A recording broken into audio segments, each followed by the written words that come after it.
31st night కి farm house book చేసుకుని friends తో ఎంజాయ్ చేయాలనుకుంటున్నారా? అయితే వెంటనే డోసే యాప్ ని డౌన్లోడ్ చేసుకుని బుక్ చేసుకోండి. నమస్కారం. విష్ణు పురాణం 16వ భాగంలోకి వచ్చాం. శశాదుని వంశంలో ఉన్నటువంటి రాజులందరి గాథలు శ్రీరాముడి గాథతో సహా మహర్షి తెలియజేస్తున్నారు శిష్యుడికి. తర్వాత ఏం చెప్పబోతున్నారో చూద్దాం. ఈ ఇక్ష్వాకునందనుడైన నిమి అని నిమిగా యొక్క గాథని చెప్తున్నారండి. చాలా విశేషమైన గాథ. ఈ నిమి చక్రవర్తి మన శరీరాల్లో ఇమిడి ఉన్నాడు, మానవ శరీరంలో ఉన్నాడనమాట. ఈయన 1000 సంవత్సరాల పరిమితి, 1000 సంవత్సరాలు పెట్టుకుని ఒక యజ్ఞం చేయాలని సంకల్పించాడట. తన కులగురువైన వశిష్ఠుని రప్పించి ఆ సంకల్పం చెప్పాడు. చెప్తే ఈయన ఏమన్నాడు వశిష్ఠుడు, రాజా, ఇంద్రుడు 500 సంవత్సరాల పాటు చేసే యజ్ఞం చేయడానికి నిశ్చయించుకుని నన్ను హోతగా నిశ్చయించాడు. నేను వెళ్ళాలి కదా, అది పూర్తయ్యాక వస్తాను, నీ యజ్ఞం చేయిస్తానని చెప్పాడు. నిమి ఒప్పుకున్నాడు. నిమి ఏమనలా, అతను నిశ్శబ్దంగా ఉన్నాడు, ఊరుకున్నాడు. తన మాటకి రాజు సమ్మతించినట్టు భావించి వశిష్ఠుడు వెళ్ళి ఇంద్రుడి యజ్ఞం చేయించడానికి వెళ్ళిపోయి అది పూర్తయ్యాక వచ్చాడు. 500 సంవత్సరాల తర్వాత వచ్చాడట. ఎంత జీవన ప్రమాణాలు ఉన్నాయో చూడండి వాళ్ళకి. అప్పటికి నిమి ఏం చేశాడట, గౌతమ మహర్షిని హోతగా పెట్టుకుని యజ్ఞం చేయిస్తున్నాడు. వశిష్ఠుడు వచ్చేసరికల్లా గౌతముడు హోతగా కనపడ్డాడు, యజ్ఞంలో నెయ్యి వేస్తున్నాడు, ఆజ్యం పోస్తూ కనపడేసరికల్లా, నేను కదా ఈ వంశీయులకి గురువుని, నీకు తెలియదా, నువ్వు హోతగా ఎందుకు ఒప్పుకున్నావు అన్నట్టుగా చూశాడట. చూసేసరికల్లా చూసి యజ్ఞశాలలో బాగా అలసిపోయి ఒక పక్కన పడుకుని నిద్రపోతున్నట్ట నిమి చక్రవర్తిని. అతన్ని ఏమన్నాడు, నన్ను అలక్ష్యం చేసి ఇంకొకటితోటి యజ్ఞం చేసిన గురుద్రోహి, వీడు విదేహుడగుగాక, అంటే దేహం లేనివాడగుగాక అని శపించాడట. ఆ కేకకి రాజు లేచి కోపం వచ్చి, నా ఎందు ఏమిటో తప్పు, అదేమిటో నిరూపించు, తప్పు నిరూపించి శపించు, నిరపరాధులైన శిష్యులను నిగ్రహించి శపించే గురువు ఎంత శాంతుడైనా అలాంటి గురుని ఎందు భక్తియుక్తులు విడిచి శిష్యుడు ఏం చేసినా సరే తప్పులేదు. నేను నిరపరాధిని, నేనేం చేశానో నా తప్పు నిరూపించి నువ్వు నన్ను ఏ మాటైనా అందు కానీ, కాబట్టి నువ్వు కూడా విదేహుడివై నీచ వృత్తితోటి ప్రవర్తించు, నిన్ను ఇంత మాట అన్నావు కాబట్టి అని ప్రతిశాపం విడిచాడు. అయితే శరీరం విడిచేశాడు నిమి. వశిష్ఠుడు శరీరం విడిచి తన తేజస్సుని యోగ విద్యాబలంతో మిత్రావరుణుల యందు ఉంచాడట. అయితే ఏమైంది, కొన్నాళ్లకి ఊర్వశిని చూసి మోహించిన మిత్రావరుణుల తేజస్సు జారిపడి రూపం ధరించగా వశిష్ఠుడు పునః శరీర ధారణం జరిగింది. అతను మళ్ళీ జీవించేశాడట. నిమి శరీరాన్ని వీళ్ళు ఏం చేశారు, గౌతమాది మునులు నూనెతో గంధంతో పాకం చేసి ఆరంభించిన యజ్ఞాన్ని పూర్తి చేశారు. అయితే ఈ యజ్ఞభాగాలు తీసుకోవడానికి వచ్చిన దేవతలు సంతృప్తులయ్యి రాజు ఎక్కడా అని అడిగి జరిగింది తెలిసి తిరిగి శరీరం ఇవ్వడానికి ప్రయత్నం చేశారు. వాళ్ళకి కనిపించక అక్కడక్కడే తిరుగుతున్నటువంటి నిమి ఏమన్నాడంటే, సుర్లారా, నాకు ఆ శరీరం వద్దు, అది దుఃఖానికి మూలము, ఎలాంటి దుఃఖానికైనా కారణం శరీరమే, రోగాలకి, భ్రాంతికి, అశాంతికి, అజ్ఞానానికి ఆలవాలమే శరీరము. అలాంటి శరీరంతో మునుపు నేను అనుభవించిన దుఃఖాలన్నీ చాలు, నాకు శరీరం వద్దు, నా కోరిక తీర్చండి. అందరూ ఆదరించేటట్టుగా లోకుల కన్నులలో ఒక రూపంలో ఉండి సమస్త వస్తువుల్ని చూసేలాగా మీరంతా ఏకవాక్కుగా నాకు ఒక్క వరాన్ని మాత్రం ఇవ్వండి అని అడిగేసరికల్లా అప్పుడు ఇంద్రాదులు తథాస్తు అని ఆకాశానికి దివికి వెళ్ళిపోయారట. అప్పటి నుంచి ఈయన నిమి అందరి కళ్ళల్లోనూ అంటే జీవుల యొక్క నేత్రాలలో ఉండటం మొదలుపెట్టాడు. మనం కన్ను మూయటం తెరవటం, ప్రతి వస్తువుని పరిశీలించడం అనేది వాళ్ళ కళ్ళల్లో నిమి ఇమిడి ఉండటం వల్ల జరిగింది. అందుకని మనం నిమేషము అంటాం. దేవతలు అనిమేషులండి, వాళ్ళకి రెప్పపాటు ఉండదు. ప్రాణులకే ఉంటుంది, మనకే భూలోకంలో పుట్టిన వాళ్ళకి, మనలో కూడా రెప్పపాటు లేనిది ఉంది. చేపకి రెప్పపాటు ఉండదు, మిగిలిన అందరూ రెప్పలారుస్తాం కదా. ఆ చూసేటువంటి దాన్ని నిమేషము అంటారు, రెప్పపాటుని. అతను నిమి ఆ రూపంలో ఉంటాడట. అయితే ఏమైంది, ఈ లోకల్ నిమి శాపం వల్ల విదేహుడు అవటం వల్ల విదేహుడు అని కూడా చెప్పబడేవాడట. రాజు లేని రాష్ట్రంలో ప్రజలకి ఏవో ఒక బాధలు కలుగుతాయని ఆలోచించి ఈ గౌతమాది మహాశైలి మునులు వీళ్ళంతా ఆయన యజ్ఞం చేశారు కదా, గౌతముడు తదితరులు ఆయన గ్రూప్ అంతా, వాళ్ళు ఏం చేశారు, నిమి కుడి భుజాన్ని మదించేసరికల్లా అతని భుజంలో ఇంచి ఒక శిశువు పుట్టేట. శరీరాన్ని ఏం చేశారు వాళ్ళు, గంధము నూనె అవి రాసి అట్టబెట్టారు, తైలపాకం చేసి పెట్టారు.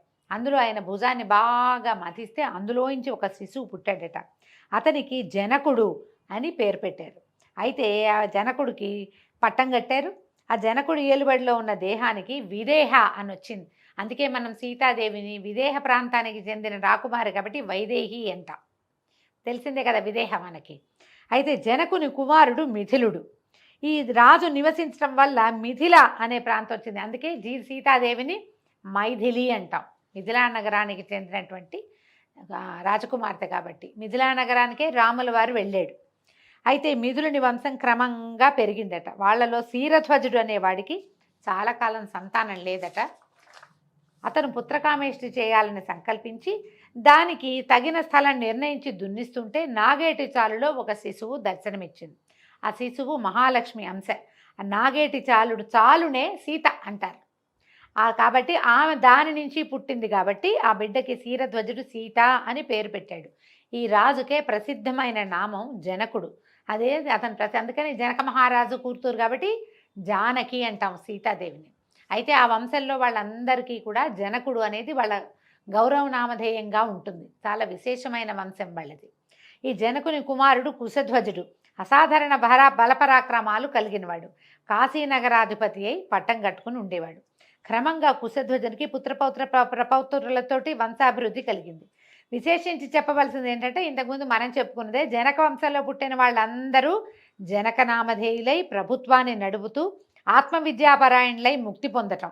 ఇది పూర్వవంశ రాజుల చరిత్ర అని పరాశరుడు చెప్పగా విన్నటువంటి మైత్రేయుడు చాలా సంతోషం గురుదేవ, సూర్యవంశం గురించి చెప్పుకున్నాం కదా, ఇప్పుడు చంద్రవంశ రాజుల గురించి చెప్పమంటే ఇప్పుడు పరాశరుడు చంద్రవంశ రాజుల గురించి చెప్తున్నారు. అంతకు సృష్టికర్త అయిన నారాయణుని నాభిపద్మ నుంచి బ్రహ్మ పుట్టాడు. ఆయన మానసపుత్రుడు అత్రి కుడికంటి నుంచి బ్రహ్మాంశతోటి చంద్రుడు జన్మించాడు. చిన్నతనం అందే చంద్రుడు చలించని మనసుతోటి అకుంఠిత దీక్షతోటి బ్రహ్మని గురించి తపస్సు చేశాడట. ఆ తపస్సుకి మెచ్చి బ్రహ్మ లతలకు, వృక్షాలకు, ఓషధులకు, బ్రాహ్మణులకు, నక్షత్రాలకు అత్యంతము స్రవించే కిరణాలు కలుగునట్లుగాను అధిపతిగా వరం ఇచ్చాడు. కిరణాలకు అధిపతి కూడా చంద్రుడే. తర్వాత చంద్రుడు రాజసూయాది యజ్ఞాలు చేసి అశ్విని మొదలైన దక్షపుత్రికలు 27 మందిని భార్యలుగా పరిగ్రహించాడు. సహజ సుందరాకారుడైన సుధాకరుడు వారితో వినోదిస్తూ ఆనందంగా పెరుగుతూ ఉన్నాడు. అలాంటి వయసులో చంద్రుడు దేవగురువైన బృహస్పతి వద్దకు శాస్త్రజ్ఞానం కోసం విద్యార్థిగా అతని ఇంటనే ఉన్నాడు. గురువుని గురుపత్నిని సేవిస్తూ భక్తితో ప్రవర్తిస్తూ చదువు సాగిస్తున్నాడు. అలా ఉండగా ఒకనాడు గురువు ఇంద్రుడు చేసే యజ్ఞానికి అమరావతికి వెళ్తూ, చంద్ర నువ్వు ఇక్కడే ఉండు, ఇంతకుముందు చెప్పిన పాఠాలు వల్లెవేస్తూ ఉండని చెప్పి వెళ్ళిపోయాడు. అవి చంద్రుడు అలాగే ఉండి గురుపత్నికి అవశ్యమైన సహాయం చేస్తూ చదువుకునేవాడు. గురుపత్నికి చంద్రుని రూపము, అందచందాలు మానసికంగా మార్పు కలిగించాయి. ఆ సుందరి చక్కగా అలంకరించుకుని గోముగా నడుస్తూ చిరునవ్వులు చూపులు తూపులుగా చంద్రుని వద్దకు వస్తూ ఏవేవో పనులు చేస్తూ తిరుగుతూ ఉండేది. గురుదారైనటువంటి తారాదేవి అలా సవిలాసంగా తిరగటము, సన్నసన్నగా అంటూ ఉండటము, కబుర్లు చెప్పటము, ఏకాంతము చంద్రుడికి మనోవికారం కలిగించింది. క్రమంగా కలిసి ఆనందించడంలోకి దిగారు. తారాచంద్రుల విలాస వికార చేష్టలు పెచ్చు పెరిగిపోయినాయి. పరకాంత పైగా గురుపత్ని అనే ఆలోచన లేక చంద్రుడు తారా విలాసాలకి లొంగిపోయి ప్రియురాలుగా చేసుకున్నాడు. ఇలా గడుస్తూ ఉండగా ఒకనాడు చంద్రుడు తారతో అన్నాడు, మన చేష్టలు గురువు గనక తెలిస్తే మన బతుకులు వీధిలో పడతాయి. ఇప్పుడే అటు ఇటు విసవిసలు గుసగుసలు వినపడతాయి కాబట్టి మనం ఇక్కడి నుంచి వెళ్ళిపోదామని చెప్పాడు. చంద్రుడి మాట విని తారేమంది, చంద్ర మన్మథుడు నన్ను నీ దానిగా చేశాడు, ఇక నాకు ఇక్కడ భర్త ఎవరు, నాకు ఇల్లు వాకిలి సంసారం ఎలాంటి ఆశ లేదు, నీ గాఢాలింకరమే నా బతుకు, పద నువ్వు ఎక్కడికంటే అక్కడికి నేను వచ్చేస్తాను నీతో పాటు అని చెప్పింది. తార మాటలు విని చంద్రుడు సరేనని తన నివాసానికి తీసుకెళ్ళిపోయాడు. హాయిగా కలిసి ఉండేవాళ్ళు. దేవగురువు ఇంద్రుని యజ్ఞం పూర్తి చేసి అందరితోటి సంతృప్తిగా సంభావనలు అందుకుని నివాసానికి తిరిగి వచ్చాడు. ఇల్లు చిలుకలేని పంజరంలాగా ఉంది. తార చంద్రునితో వెళ్ళిపోయిందని తెలిసి విచారించి కోపించి వెళ్ళి ఇంద్రుడికి చెప్పాడు. ఇంద్రుడు ఆశ్చర్యాగ్రహాలకు లోనే ఒకంతసేపు ఆలోచించి మునులందరినీ పిలిచాడు. చంద్రుని నీచ కార్యం వారికి చెప్పి వెళ్ళండి, నయావన్న భయాన ఒప్పించి తారని అప్పగించేట్టు చేయండి, కాదంటాడా కోపించి అదిలించి అయినా సరే తారని తీసుకురండి అని పంపించాడట. మునులు చంద్రుడి వద్దకు వెళ్ళి తగిన సత్కారం సంభాషణలు అయ్యాక నిష్ఠూరంగా బోధించారు. రోహిణీ వల్లభ, ఎప్పటికప్పుడు శృంగార విలాసాలను కువలయానందాన్ని కలిగించే చల్లని గుణాలను, సమయానుసారంగా దేవతలకు మేలు కలిగించే సద్బుద్ధి, గురువునందు ఉండవలసినటువంటి భక్తి విడిచి గురుదార అయిన తారని ఎత్తుకురావడం పాపకార్యం కదా.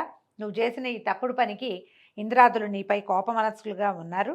ఎందుకు ఈ రగడ, తారని విడిచిపెట్టు, ఈ లోకంలో నీకు వచ్చినటువంటి అపకీర్తిని బాపుకో అని చెప్పారు. చెప్పేసరికల్లా చంద్రుడు తిరగబడ్డాడు. ఇప్పుడు తన మంత్రి యొక్క భార్యను తీసుకొచ్చానని నన్ను నిందిస్తాడా, తను అట్లాంటి పనులు చేయలేదా, గౌతమ మహర్షి భార్య కోసం ఆశపడి తను కోడికోత కోసి మునిని మోసగించి ఆయన భార్యతోటి కలిసినవాడు చివరికి ముని శాపానికి గురి ముడుచుకుపోయిన శరీరంతో ఇల్లు చేరాడు. నాకు బుద్ధి చెప్తాడా, వెళ్ళండి వెళ్ళండి, అతని చేష్టలను ఎవరికి తెలీదు, నేను తారని విడిచేదే లేదని మొండికెత్తేశాడు.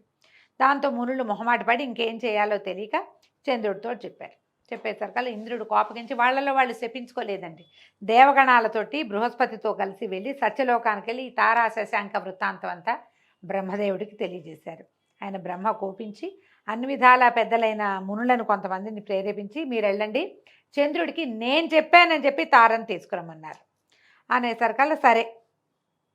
ఆయన ఏమన్నాడు, చంద్రుడు నవ్వుతూ చెప్పాడట, బ్రహ్మ మాటలుగా మీ మాట విన్నాను మంచిదే, కానీ తారని విడిచిపెట్టను, సాధించాలని అంతా కలిసి పోరాటాన్ని దిగుతారా, ఏం చేస్తారో చేయండి చూస్తానన్నాడు. అమ్మాయిని మాత్రం తారాదేవిని మాత్రం విడిచిపెట్టనన్నాడు. బ్రహ్మ దగ్గరికి వెళ్ళేసరికల్లా ఇప్పుడు వీడిని ఏం చేయాలి అనేది బ్రహ్మ కూడా తెలియలా, కాలానికి వదిలిపెడదామని ఊరుకున్నారు. ఇప్పుడు ఏం చేశారు, అంగిరసాదులు మునులు ఆలోచించుకుని ఇంద్రుణ్ణి బృహస్పతిని ముందుంచుకుని కైలాసానికి వెళ్ళారట. చంద్రుడు చేసిన దుశ్చర్య, తార యొక్క దుష్ప్రవర్తన పరమేశ్వరుడికి చెప్పేసరికల్లా ఆయన ఏం చేశాడట, ఆగ్రహోదగ్రుడై దేవసైన్యంతో చంద్రుడి మీద దాడికి వెళ్ళాడు. శంకరుని రాక తెలిసిన చంద్రుడు రోషభీషణాకారుడై తన సైన్యాన్ని కూడా సమకూర్చుకుని ఎదిరించాడు. యుద్ధం చేశారు. అయితే శుక్రుడు గురువుకి శత్రువు కనుక శుంభాది రాక్షసులను వారి సైన్యంతో చంద్రుడికి తోడుగా పంపాడు. చంద్రుడు మరింత బలము ఉత్సాహము కలవాడే శంకరునితో పోరాడుతున్న సమయంలో బ్రహ్మ వచ్చి యుద్ధాన్ని ఆపి చంద్రుడిని దూరంగా తీసుకెళ్ళి బాగా గట్టిగా కేకలేసి కొన్ని చల్లచల్లగా మాటలు కూడా మాట్లాడి నచ్చజెప్పి ఒప్పించి ఈ తారని తీసుకొచ్చి గురువుకు అప్పచెప్పాడు. శివుడు శాంతించి బ్రహ్మాన్ని ప్రశంసించి ఆయన దారిని ఆయన వెళ్ళిపోయాడు. కానీ అప్పటికే తార గర్భవతిగా ఉంది. బృహస్పతి గ్రహించి నీ గర్భాన ఉన్న శిశువు నా వల్ల కలిగిన వాడు కాదు కాబట్టి వీడిని ప్రసవించి విడిచిపెట్టి రమ్మని చెప్పాడట. ఈమె ఒక తోటలో శిశువుని ప్రసవించి పిల్లవాడిని అక్కడే వదిలిపెట్టి వచ్చింది.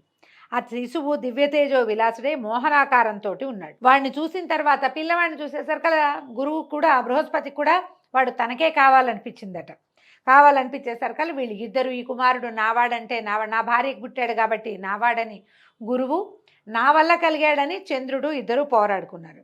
వీళ్ళంతా ఏం చేశారు, తారాదేవిని తీసుకెళ్ళి అడిగారు, అమ్మ ఈ శిశువు ఎవరి వల్ల కలిగాడు ఏమిటి అని అడిగితే ఆవిడ చెప్పలేదట. అప్పుడు బ్రహ్మదేవుడు వచ్చి సందేహించకుండా ఇతను ఎవరి శిశువో చెప్పమంటే ఆవిడ ఇతను చంద్ర శిశువే అని చెప్పంగానే ఏం చేశాడు బ్రహ్మదేవుడు, శుక్రుడిని ఒప్పించాడు. శుక్రుడు కాదు, మన బృహస్పతిని ఒప్పించాడు. ఇతని కుమారుడు కాదు, ఆ అమ్మాయి ఒప్పుకుంది కాబట్టి నువ్వు నీ భార్యను తీసుకుని వెళ్ళిపో, శిశువుని చంద్రుడే తీసుకుంటాడని చెప్పారు. చంద్రుడు ఏం చేశాడు, ఈ శిశువుని ఆదరంగా ఎత్తుకుని ముద్దులాడుకుంటూ కుమారుడిని తీసుకెళ్ళి తనకి అత్యంత ప్రియతమ భార్య అయిన రోహిణికి అప్పచెప్పాడట. ఆమె ఆ బుధుడు అని పేరు పెట్టి ఆ పిల్లవాడిని లాలించి పెంచింది. బుధుడు పెరిగి పెద్దవాడై తపస్సు చేసి అధిక తేజోమూర్తి అయి గ్రహమండలిలో ఒకడుగా ఉన్నాడు. మనుపుత్రి అయిన ఇళయందు కుమారుణ్ణి కన్నాడు. ఇతని ఆ బిడ్డ పేరే పురూరవుడు. ఇంతకుముందు మనం ఇళాదేవి కథ చెప్పుకున్నాం. ఆ ఇళ్ళ కథలో పురూరవుడు ఈ బుధుడు, తారాచంద్రుల సంతానమైన బుధుడే పురూరవుని యొక్క తండ్రి. పురూరవుడు ఆదిశేషుని, ఆది వరాహాన్ని, అష్టదిగజాలను భూభారం వహించడం విషయంలో తక్కువ చేస్తాడు. అంటే అంత భూభారాన్ని వహించాడు, అంత గొప్ప రాజుగా ఉన్నాడట. దానంలో కల్పవృక్షాలను, చింతామణిని సిగ్గుపడేలాగా చేస్తాడు. అందచందాల్లో జయంతుణ్ణి, మన్మధుణ్ణి, చంద్రుణ్ణి కూడా కించపరచగలడు. ధైర్యంలో మేరుమందర పర్వతాలను నగుబాటు చేస్తాడు. సప్తద్వీపాలను తన ఆజ్ఞలో ఉంచుకుని తన చరిత్రని భావితరాలకి ఆదర్శంగా చేస్తూ భూపరిపాలన చేస్తూ ఉన్నాడు. ఇప్పుడు పురూరవ చక్రవర్తి సంతానం గురించి వస్తుంది. ఒకనాడు ఉద్యానవనంలో విహరిస్తూ ఒక గున్నమావిడి చెట్టు కింద విశ్రాంతిగా కూర్చునుండగా ఇంతసేపటికి చెలికత్తెలతోటి ఆ ప్రాంతానికి వనవిహారానికి, భూలోక విహారానికి వచ్చినటువంటి దేవవేసి అయినటువంటి ఊర్వశి ఈవిడ ఎలాగా నరనారాయణులలో నారాయణుని తొడ నుంచి జన్మించింది. పూర్తిగా రంభాది మేనక లాంటి వారిది కాదనమాట, ప్రత్యేకమైన జన్మ కలిగింది. ఆమె సవిలాసంగా చూస్తూ ఉండగా ఈ పురూరవుడు ఆమెను చూశాడు. పద్మాక్షి, నువ్వెవరు, దివ్యస్ఫూర్తితో ఉన్నాయి నీ రూపురేఖలు, నీ తేరు చూస్తే ఒక ప్రత్యేకమైన విలాసం కనపడుతుందంటే ఈవిడ ఈ పురూరవుని అందచందాలకి మెచ్చి, రాజా నా పేరు ఊర్వశి, దేవకాంతని, కొన్నాళ్ళు భూమి మీద ఉండవలసి వచ్చింది, ఇలా వచ్చాను, నీకోసమే వచ్చానని చెప్పింది. ఈ ఊర్వశి మాటలు విన్నటువంటి పురూరవుడు కూడా పరవశుడైపోయి నన్ను ఆనందపరచు, నన్ను ప్రేమించు, నాతోటి ఉండు, నన్ను వివాహం చేసుకోమని ఆమెను అడిగాడు. అడిగేసరికల్లా ఈవిడ ఏమంది, అలాగే తప్పకుండా ఉంటాను. నా దగ్గర 2 గొర్రె పిల్లలున్నాయి. వీటిని రెండిటిని నువ్వు కాపాడాలి. నీ వల్ల వాటికి ఏ అపాయము రాకూడదు. తర్వాత నువ్వు దిగంబరుడివై నా కంట పడకూడదు. ఆ సమయంలోనే నేను నిన్ను వదిలిపెట్టి వెళ్తా. లేకపోతే నేను నీతోటే ఉంటాను. నాకేమో ఆహారం నెయ్యి. నేను నెయ్యే తింటా. ఇంకేమీ తినదట ఊర్వశి. దానికి లోపం రాకూడదు. ఇవి నా ప్రమాణ వాక్కులు అని చెప్పింది. చెప్పేసరికల్లా పురూరవుడు నీ మాట దాటకుండా ప్రవర్తిస్తా అని మాట ఇచ్చి ఊర్వశిని చేరదీసుకున్నాడు. ఇద్దరూ ఒకటై భోగానుభవంతో పరమానందమూర్తులుగా ఉండేవాళ్ళు. ఊర్వశి సురలోకం విడిచి నరలోకంలో ఉండటం వల్ల దేవలోకంలో కొంత భోగభాగ్యాలకి కొంచెం తక్కువైతే విశ్వావసుడు అనేటువంటి గంధర్వుడు ఆలోచించి వాళ్ళకి ఎడబాటు కలిగించడం కోసం ఒకనాటి రాత్రి వాళ్ళు ఏకాంత స్థలంలో ఉండగా ఒక గొర్రెని ఎత్తుకుపోయాడట. అయితే ఈ గొర్రె ఏం చేసింది, అవి వెళ్తున్న గొర్రెపిల్ల పైనుంచి వినేవాళ్ళకి విసుగు పుట్టేలాగా అరవటం మొదలుపెట్టిందట. ఎప్పుడైతే ఈ గొర్రెపిల్ల దీనంగా అరవటం మొదలుపెట్టిందో ఈ ఊర్వశి ఏమందట, ఎవడో దొంగ నా గొర్రెని ఎత్తుకుపోయాడు, వెళ్ళి తీసుకురా అని పదే చెప్పిందట. పురూరవుడు ఆమె మాట వినిపించుకోలేదట. అయితే ఇంతలో ఏమైంది, ఆయన వివస్త్రుడిగా ఉన్నాడు. అర్ధరాత్రి సమయం. వెళ్తే ఈమె నన్ను చూస్తుందేమోనని భయపడి గబుక్కున వెళ్తే ఈమెకి నేను కనపడతానేమో దిగంబరంగా అని ఆయన వెళ్ళలేదట. అయితే ఇంతలో ఏం చేశాడట, ఆ విశ్వావసుకి ఇంకొక గంధర్వుడు సాయం వచ్చి ఆ రెండో గుర్రెని కూడా ఎత్తుకుపోయాడు. అది ఇంకా విచార సూచకంగా అరవటం మొదలుపెట్టింది. దాంతో ఊర్వశి కోపించి, ఓ రాజా, నా కొడుకుల్ని దుర్మార్గులు ఎత్తుకుపోతుంటే అరిచిన అరుపులు వినపడ్డలేదా నీకు? కదలకుండా మెదలకుండా కూర్చున్నావు. ఇది నీచుల పని. నిన్ను కలిసి అనాథనయ్యాను. నీ వల్ల చూడు నా జీవితం ఇటు అయిపోయింది. ప్రాణానికి ఒక ఎత్తుగా పెంచుకున్న గొర్రె పిల్లల్ని ఎవరో ఎత్తుకుపోతుంటే దాన్ని రక్షించలేని పురుషుడు నాతో ఉండటం ఏమిటి అని ఆవిడ నానా తిట్లు తిట్టేసరికి దాంతో ఈ పరుషవాకలకి కోపించినటువంటి ఈ పురూరవుడు నిద్ర మంచం మీద నుంచే ఒంటి మీద కట్టుబట్టలేదన్న ధ్యాస లేకుండా కోపంతో లేచాడు. మంచానికి పక్కన నిలబెట్టి ఉన్న తన ఖడ్గాన్ని పుచ్చుకుని పరిగెత్తపోయేసరికల్లా ఎట్లాగో ఏమనుకున్నాడు, ఇది చీకటి మాటున ఊర్వశి తనని చూడదని నమ్మాడు. దీపం ఆర్పేశాడట. ఆయన చీకట్లో పరిగెత్తేసరికల్లా గంధర్వులు రాజు ఐడియా తెలుసుకుని ఆయన దీపం ఆర్పేశాడు. ఊర్వశి ఈయన్ని దిగంబరంగా చూడదని మెరుపులు పుట్టించారట ఆకాశంలో. అయితే ఈ పుట్టించిన మెరుపుల్లో రాజు తొందరపాటుతోటి వివస్త్రుడిగా ఉన్న దానిని ఈమె ఊర్వశి చూసేసింది. చూడగానే మొదట చేసిన శపథం ప్రకారము ఆమె దివికి వెళ్ళిపోయిందట. గంధర్వులు ఆ 2 గొర్రె పిల్లల్ని కింద పడేశారు. వాటి వెనకాల పరిగెత్తిన రాజుగారు 2 గొర్రె పిల్లలు పుచ్చుకుని వెనక్కి తిరిగి వచ్చేసరికల్లా ఏముంది, గొర్రె పిల్లలు ఉన్నాయి, ఊర్వశి లేదు. దాంతో మతిపోయిందట ఆయనకి.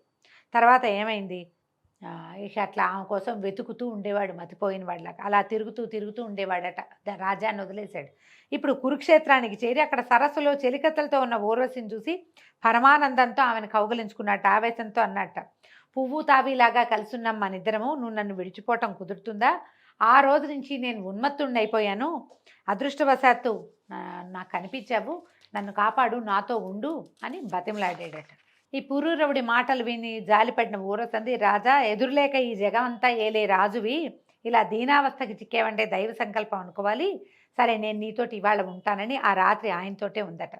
అయితే తెల్లవారు చెప్పింది, నేను ఈ పూట గర్భవతినయ్యాను, అచిరకాలంలో చక్కటి కుమారుడు కలుగుతాడు, ఆ సమయానికి నువ్వు మళ్ళీ రా, నువ్వు నీ రాజ్యంలోనే ఉండవు, దయచేస్తావు కదా, అప్పుడు వస్తావు కదా అని రాజుని సంతోషపెట్టి, నేను నీతోనే ఉన్నాననుకో, నేను ఎలాగో గర్భవతిని, నేను కొంచెం ఏకాంతంగా రెస్ట్ తీసుకుంటూ ఉండాలి కాబట్టి నువ్వు వెళ్ళిపోమంది. అప్పుడు ఆయన నగరానికి వెళ్ళిపోతే ఈవిడ తన చెలికత్తెలకి ఈ విషయం అంతా చెప్పిందట. చెప్పేసరికి చెలికత్తెలు అన్నారు, రెండో మన్మధుడిలాగా ఉన్నాడు, అసలు ఆయన చూడంగానే మాకు కూడా మనసు చెలించింది, అలాంటి వాడిని నువ్వు ఎందుకు విడిచిపెట్టాలి, నువ్వు మరికొంతకాలం ఈ రాజును సంతోషపెడుతూ అతనితోటి ఉండమంటే ఈవిడేం చేసింది, సరేనని మళ్ళీ రాజుగారి దగ్గరికి పురూరవుడి దగ్గరికి వచ్చేసిందట. కొంతకాలానికి కుమారుడు కలిగాడట. వరుసగా 5 కుమారులు కలిగారు. అయితే ఈ విశ్వావసుడనే గంధర్వుడు మొదట గొర్రె పిల్లల్ని ఎత్తుకుపోయి ఊర్వశిని ఎడబాటు కల్పించాడు కదా, అతను కొంతమంది గంధర్వులతోటి ఇతని దగ్గరకు వచ్చి, రాజా, నీకు ఊర్వశికి ఎడబాటు కలిగించి ఎన్నో బాధలు పెట్టాము నిన్ను, అవన్నీ మర్చిపో, నీకు ఒక వరం ఇస్తాము, కోరుకోమన్నట్ట. అప్పుడు ఈయన ఏమడిగాడు, శత్రుభీకరమైన పరాక్రమము, రథగజ తురగాది సమృద్ధమైన రాజసంపద, ఇంద్రియాలని జయించే శక్తి, మిత్రులను బంధువులను దీనులను ఆదరంగా పోషించగలిగేటువంటి ఆర్థిక స్థితి, ఊర్వశితోటి సహజీవన సౌఖ్యము ఇలా కోరుకుంటే ఆ విశ్వావసువు తథాస్తు అని ఒక అగ్నికుండికని ఇచ్చాడట. ఇచ్చి దీంట్లో ఉన్నటువంటి అగ్నిని 3 భాగాలుగా చేసి యజ్ఞం చేస్తే నీ కోరికలన్నీ నెరవేరుతాయి చెప్పేసరి కల్లా ఈ రాజుగారు అది అగ్నికుండికని పక్కన పెట్టుకున్నాడట. అయ్యో వరం కోరుకో అని గంధర్వులు అనంగానే ఈ అగ్నికుండికని అడిగి తీసుకున్నాను. ఊర్వశిని నాకు ఇచ్చేయండి అని అనలేకపోయాను. ఇంకా యజ్ఞాలు కొండన్నవి ఏంటి ఆమె మీద అపరిమితమైన ప్రేమ కలిగి ఉన్నవాడిని, నాకు ఊర్వశే కావాలని నేను ఎందుకు కోరుకోలేదు అని చాలా ఆలోచించుకుంటూ ఇక నేను ఇక్కడ ఉండనని ఆ అగ్నికుండికని ఏం చేశాడు, అక్కడెక్కడో పెట్టేసి ఇంటికి వెళ్ళిపోయాడట. అడవిలో వదిలేశాడు. ఆయనకి అంటే మనసు పరిపరి విధాల పోవటం మానవులకి ఇలాగే ఉంటుంది. తీసుకుంటే ఎందుకు తీసుకున్నావా అనిపిస్తుంది, వదిలేస్తే ఎందుకు వదిలేసామా అనిపిస్తుంది. ఇంటికి వెళ్ళిపోయాడు. ఇంటికి వెళ్ళిపోయాక ఆయనకు అనిపించింది తెల్లవారుజామున మెలకు వచ్చేసరికి, అయ్యో ఎంత తెలివి తక్కువతనం, గంధర్వులు ఇచ్చిన అగ్నికుండికని అక్కడే వదిలిపెట్టానే, పోయేది తీసుకొచ్చి దాంతో యజ్ఞం చేస్తానని అగ్నికుండిక కోసం మళ్ళీ వెనక్కి వెళ్ళాడు. రాత్రి ఒక ఊహ వచ్చింది, తెల్లవారేసరికి ఊహ మారింది. మన ఊహలు మారుతాయి కానీ విషయాలు కూడా అవే మారిపోతాయి కదా. మన ఊహ ఎట్టా మారిందో విషయం కూడా మారిపోతుంది. అక్కడికి వెళ్ళేసరికల్లా ఏమైంది, ఆ అడవిలో ఆ అగ్నికుండిక లేదు. ఏ కుండాన్నైతే వాళ్ళు ఇచ్చారో దాంట్లో ఆ అగ్నిని పెట్టి అది ఎక్కడ కనిపించాలి. అటు ఇటు వెతికి చూస్తే ఒక జమ్మి చెట్టు, ఒక రావి మొక్క, దాంట్లో ఒక రావి మొక్క కనపడ్డాయిట. అప్పుడు ఏమనుకున్నాడు, ఓ ఆ అగ్ని ఈ చెట్టుగా మారి ఉంటుందని మునులను రప్పించి ఏం చేశాడట, ఈ వేదమాతృకమైన మంత్రాన్ని ఉచ్చరిస్తూ ఆ చెట్టుని నరకడానికి సంసిద్ధుడయ్యాడు. ఆ పని కాగానే ఆ మంత్రాక్షరాల సంఖ్యతో సరైన అంగుళాల నిడుపున అరణిని కల్పించి అగ్నిని సృష్టించి అందరూ అద్భుతంగా ఉంది అని చెప్పేటువంటి యజ్ఞాన్ని నెరవేర్చాడు. దాని ఫలితంగా ఊర్వశి అతని సొంతమైంది. అలా కోరిక తీర్చుకుని అన్ని లోకాల్లోనూ ఊర్వశితోటి విహరిస్తూ వచ్చి రాజ్యాన్ని నీతియుక్తంగా జనరంజకంగా పరిపాలిస్తూ ఉన్నాడు. దీంతో ఊర్వశీ పురూరవ సంవాదము పూర్తయిందండి. ఈరోజు దీంతో సమాప్తం. రేపు ఉదయం మళ్ళీ తరువాయి భాగంలో కలుసుకుందాం. నమస్కారం.